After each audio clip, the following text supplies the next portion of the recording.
दादा, मला थोडी वावराबद्दल माहिती पाहिजे होती, सांगा ना. हो, माहिती देतो, पण थोडेसे पैसे लागते. हो, पण पहिले माहिती द्या, मग पैसे देतो. नाही नाही, पैसे माहिती द्यायच्या आधीच पाहिजे. हो काय, देतो ना पैसे.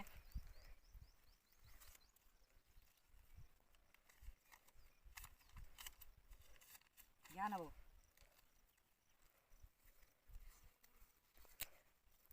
चला, तुम्हाला वावराबद्दल पूर्ण माहिती सांगतो.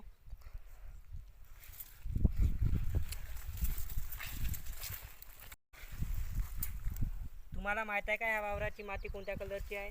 खऱ्या कलरची. शाबास. चला, तुम्हाला समोर पुन्हा माहिती देतो. हे झाड कायचं आहे? मुंगाचं. Very good. चला समोर. या झाडाला काय लागून आहे? मिरची. Right sir. माहित आहे का हे वावर कोणत्या आकाराचा आहे? चौकोन. बरोबर. काय हो सर, तुम्हाला सगळ्या वावराची माहिती माहित आहे, तुम्ही आम्हाला विचारताय? तिकडल्या साईजचं दाखवायचंच राहिलं ना. काही नाही, सर्व इथून पाहिलं तर सारखंच आहे. सर, आपली माहिती सरली, तुमचे पैसे फिटले, मी चाललो. हो, पण हे मले 500चा चूना लागला ना, मले बाप कल्ला करते ना.